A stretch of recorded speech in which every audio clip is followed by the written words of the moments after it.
There's a quiet danger most people over 65 believe they've already solved, and it's slowly stealing their strength while they think they're doing everything right.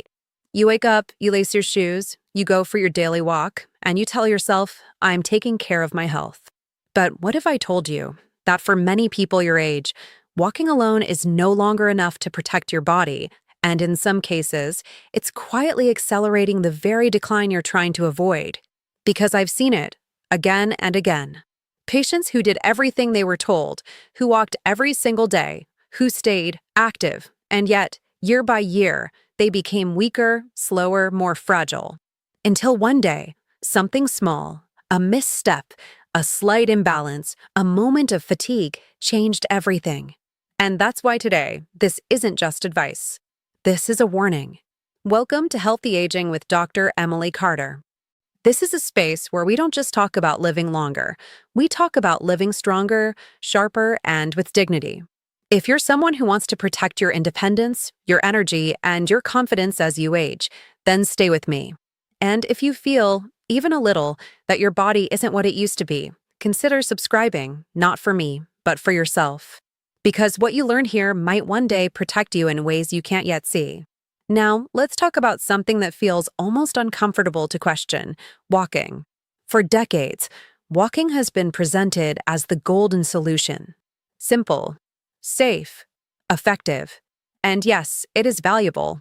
It supports your heart, helps your circulation, clears your mind. But here's the truth most people never hear. Walking is a maintenance activity. And after 65, your body doesn't just need maintenance. It needs defense. You see, as you age, something subtle begins to happen beneath the surface. Your muscles don't just weaken, they begin to disappear. Your balance doesn't just decline, it becomes unpredictable. Your bones don't just lose density, they become more fragile, more vulnerable to sudden stress. And walking, gentle, repetitive, forward movement, doesn't fully challenge any of that. It's like locking your front door, but leaving every window open. Let me paint you a picture. Imagine two individuals. Both are 70 years old. Both walk every day for 30 minutes. From the outside, they look similar. They both feel they're doing the right thing. But one of them adds something extra, something most people ignore. 3 months later, that person stands up from a chair with ease, climbs stairs without hesitation, and reacts quickly when they stumble. The other begins to notice subtle changes. Getting up feels heavier. Balance feels uncertain. Fatigue lingers longer. 6 months later, the gap widens. One body is adapting. The other is slowly surrendering. This is the hidden truth about aging that no one prepares you for. After 65, your body stops responding to passive movement the way it once did. It no longer rewards effort the same way. It demands something more intentional, more targeted, more awake. And this is where walking falls short. Because walking is predictable. Your body memorizes it. And once your body memorizes something, it stops growing from it. That's the moment decline quietly begins. Not dramatically. Not all at once. But gently, silently. Like a slow leak you don't notice until the damage is already done. Now I want you to think about your own routine. You go for a walk. Maybe in the morning. Maybe in the evening. You follow the same path. The same pace. The same rhythm. It feels good, familiar, comfortable. But ask yourself honestly, when was the last time your walk challenged you? When was the last time it made your muscles tremble, your balance adjust, your coordination wake up? Because if it hasn't, then your body isn't adapting anymore. It's just going through the motions. And here's where it becomes dangerous. The biggest risks after 65 are not just heart disease or high blood pressure. It's the things people don't talk about enough: falls, loss of mobility, loss of independence. One moment of imbalance, one weak muscle, one delayed reaction. And suddenly, life changes. I've sat with patients who told me, "Doctor, I was fine. I walk every day. I don't understand what happened." And that's the hardest part, because they were trying. But they were only protecting one part of their health, while the rest quietly weakened. Your body, at this stage of life, is like a system of interconnected threads. Strength, balance, coordination, reaction time, they all support each other. If one thread weakens, the entire system becomes fragile. And walking alone doesn't strengthen all those threads. It only touches a few. So what's missing? What is the one thing that changes everything? It's not extreme exercise. It's not something complicated. And it's not something that requires a gym. It's something far more fundamental. Your body needs to be challenged to resist. Because resistance is what tells your body, stay strong, stay alive, stay capable. Without it, your muscles receive a very different message. You're no longer needed. And when the body believes something is no longer needed, it lets it go. That's why muscle loss accelerates with age. Not just because of time, but because of lack of resistance. And here's the part that most people find surprising. You can walk every single day and still lose significant muscle mass. You can stay active and still become weaker, because activity without resistance is not enough to preserve strength. And strength is what protects you. Strength is what allows you to catch yourself when you trip. Strength is what allows you to carry groceries without strain. Strength is what allows you to stand up, move freely, and live without depending on others. Without it, even simple tasks begin to feel like burdens. Now I want you to imagine something deeply personal. Imagine waking up one day and realizing your body no longer responds the way you expect it to. You hesitate before standing up. You think twice before walking on uneven ground. You hold onto railings, not out of habit, but out of need. That quiet shift from confidence to caution, that's what we're trying to prevent. And walking alone cannot fully protect you from that future. But the good news is, it's not too late. In fact, the body, even after 65, is incredibly responsive when given the right signal. You don't need intensity. You need intention. Small, targeted movements that activate muscles you've been ignoring. Simple resistance that reminds your body it still needs to stay strong. Moments of instability that retrain your balance and coordination. This is how you rebuild what time tries to take away. Not by doing more of the same, but by doing what your body actually needs now. And this is where everything begins to change. Because once you understand this, you start to see your routine differently. Your walk becomes just one piece of a larger picture. Not the solution, but the foundation. And what you add to it determines whether your body declines or adapts. In the next part, I'm going to show you exactly what most people over 65 are missing, the simple, almost overlooked actions that quietly rebuild strength, restore balance, and protect your independence in ways walking never could. Because the difference between aging and aging well often comes down to just a few small changes. But they must be the right ones. There's a moment, subtle, almost invisible, when your body decides whether it will continue to fight for you or slowly begin to let go. Most people never notice that moment. They think aging is something that simply happens to them, like time passing, like seasons changing. But what I've seen after years of watching patients walk into my office with quiet fears in their eyes is that aging doesn't just happen. It responds. It listens to what you do, and more importantly, to what you don't do. And right now, your body is listening. If all it hears is repetition, same walk, same pace, same effort, it adapts by becoming efficient, and then, slowly, by doing less. But when you introduce resistance, even in the smallest way, something remarkable begins to shift. Your muscles wake up. Your nervous system sharpens.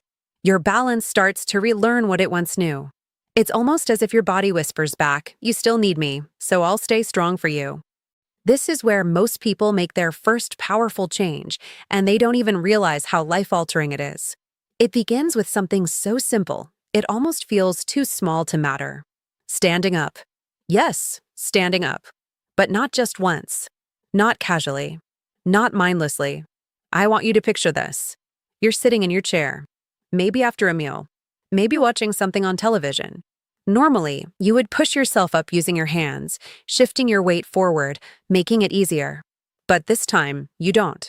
You place your feet firmly on the ground, you engage your legs, and you stand up slowly, using your muscles with intention. Then you sit back down, just as slowly. Again, and again. At first, it might feel slightly uncomfortable. Your legs may tremble just a little. you may feel a quiet resistance building. That feeling, that's not weakness. That's awakening. This one movement, so ordinary, so overlooked, is one of the most powerful signals you can give your body after 65, because it mimics real life. Getting up from a chair, from a bed, from a low surface, these are the moments that define independence. And yet, most people never train for them. They walk, but they don't prepare. And when the moment comes where strength is needed instantly, the body hesitates. That hesitation is where risk lives. But when you begin to practice this simple act, standing and sitting with control, you start to rebuild something deeper than muscle. You rebuild trust between you and your body. Now let me take you one step further. Balance. This is the silent guardian of your independence, and also the most neglected. Because balance doesn't announce when it's fading. It doesn't hurt. It doesn't ache. It simply disappears quietly until one day you reach for something, or turn too quickly, and realize it's no longer there the way it used to be. Walking in a straight line, on a familiar path at a steady pace, doesn't truly challenge your balance. It comforts it, but your body needs to be gently reminded how to adapt. So here's something I want you to try. Stand near a wall or a sturdy surface. Not because you will fall, but because your mind needs to feel safe. Now lift one foot slightly off the ground, just a few inches, and hold. At first, it may feel easy. Then, a subtle wobble begins. Your ankle adjusts. Your core tightens. Your focus sharpens. That tiny instability, that's your nervous system coming back online. Even 10 seconds can begin to rebuild what months or years of neglect have taken away. And when you repeat this daily, something incredible happens. You start to move differently, more aware, more stable, more confident. You stop fearing the ground beneath you. And that fear, whether you realize it or not, controls more of your life than you think. Because once fear of falling enters your mind, you begin to limit yourself. You walk less. You explore less. You trust your body less. And slowly, your world becomes smaller. But when balance returns, so does freedom. Now there's one more piece, the one that ties everything together. And this is where most people hesitate. Because it sounds like something meant for younger bodies, stronger people, people who go to gyms. But I want you to listen carefully. Strength, after 65, is not about lifting heavy weights. It's about giving your muscles a reason to stay. That's all. A reason. And sometimes, that reason can be as simple as using your own body. A wall, a countertop, a resistance band, even carrying something slightly heavier than usual, with control and awareness. These small acts, when done with intention, create a signal your body cannot ignore. They say, you're still needed, and your body responds by holding on, by preserving, by even rebuilding. Let me share something I've witnessed that stayed with me. A woman in her early 70s came to see me. She walked every day, never missed it, rain or shine. But she felt weaker, less steady, more tired. She told me I don't understand. I'm doing everything right. And in her mind, she was. But when we introduced just a few minutes a day of resistance, simple chair stands, light pushing movements against a wall, gentle balance work, something changed. Not overnight, but within weeks, her posture improved. Her steps became more confident. Her energy returned in a way she hadn't felt in years. And the most powerful thing she said to me was this: I feel like my body is mine again. That's what this is really about. Not just avoiding decline, but reclaiming ownership of your body. Because the truth is, your body is not betraying you. It's adapting to what you give it. If you give it comfort only, it becomes fragile. If you give it challenge, even gently, it becomes resilient. Now I want you to pause for a moment and reflect. Not on what you've been told to do, but on what your body is actually experiencing each day. Is it being challenged? Is it being asked to stay strong? Or is it simply moving without purpose? Because that difference is everything. And in the next part, I'm going to reveal something even deeper, something most people never consider until it's too late. A hidden factor that silently accelerates weakness, fatigue, and loss of independence, even if you're doing everything we've just talked about. It's not exercise. It's not age. But once you understand it, you'll never look at your daily routine the same way again. There is one more truth, quieter than all the others, but far more powerful than most people realize. Because you can walk every day, you can practice balance, you can even begin to rebuild strength, and still feel like something is slipping away. Energy that doesn't return, muscles that don't respond the way they should, a body that feels heavier, slower, less willing. And this is the part that many people overlook, not because it's complicated, but because no one ever explained it to them in a way that felt real. Your body cannot rebuild itself without the right fuel. Not just food, but the right kind of nourishment at the right time. After 65, your body changes the way it uses protein, the way it absorbs nutrients, the way it repairs muscle. It becomes less efficient, more selective, almost cautious. And if you don't adjust, even slightly, your body begins to operate in a constant state of quiet deficit. You may eat the same way you always have. You may feel full, satisfied, even comfortable. But underneath, your body may still be asking for more. More building blocks, more support, more reason to hold on to strength. And when it doesn't receive that, it begins to take from itself. Muscle becomes the first sacrifice. Not fat, not stored energy, but the very tissue that keeps you strong, stable, and independent. This is why some people feel weaker even when they're eating enough. Because enough is no longer enough. Let me bring this closer to your life. Think about your typical day. Breakfast might be light, maybe tea and toast, something easy. Lunch, something familiar, not too heavy. Dinner, comfortable routine. It feels normal. But here's the question most people never ask. Where's the strength in that day? Where is the nourishment that tells your body rebuild? Repair. Stay strong. Because without that signal, your efforts in walking, in movement, in resistance, begin to lose their power. It's like trying to build a house without bricks. Now I'm not asking you to make extreme changes. In fact, the most powerful shifts are often the simplest. A little more protein in your meals. A little more awareness of what your body truly needs, not just what feels comfortable, familiar. Even something as small as adding eggs in the morning or a source of protein at lunch can begin to change how your body responds. Because now, when you challenge your muscles, your body has the material to rebuild them. Now, when you practice balance, your system has the support to strengthen it. Now, when you move, your body doesn't just maintain, it improves. And this is where everything connects. Movement, resistance, balance, nourishment. These are not separate pieces. They're a system. Miss one, and the system weakens. Support all of them, even gently, and the system begins to thrive. But there's something even deeper I want you to understand. Because this isn't just physical, it's psychological. There is a quiet belief that begins to form in many people as they age, a belief they rarely say out loud. This is just how it is now. This is what getting older feels like. I have to accept it. And while acceptance can be peaceful, this kind of acceptance can be dangerous because it closes the door to change. It tells your body there is no reason to fight anymore. And your body listens. But the moment you shift that belief, even slightly, something powerful happens. The moment you say, maybe I can feel stronger, maybe I can improve, maybe this isn't the end of my vitality, your actions begin to change. You move with more intention. You nourish with more awareness. You challenge yourself just enough. And your body responds. Not perfectly, not instantly, but steadily, quietly, faithfully.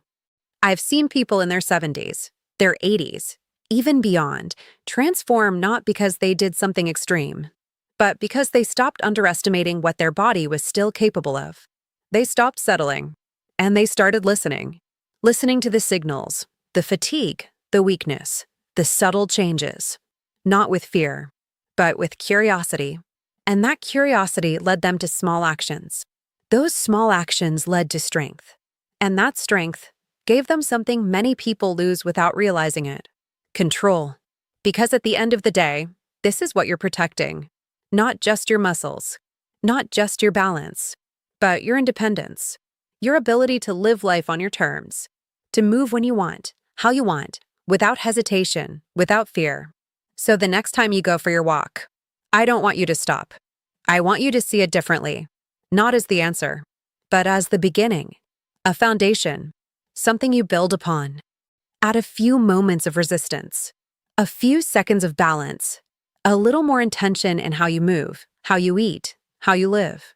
Because these small additions, these almost invisible shifts, they're the difference between a body that slowly fades and a body that continues to rise, even with time.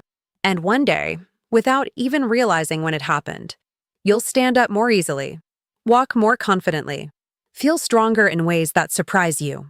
And you'll think back to this moment, not as the day you were warned, but as the day you chose, not to decline quietly, but to live deliberately. Because aging is not just about the years you carry, it's about the strength you decide to keep.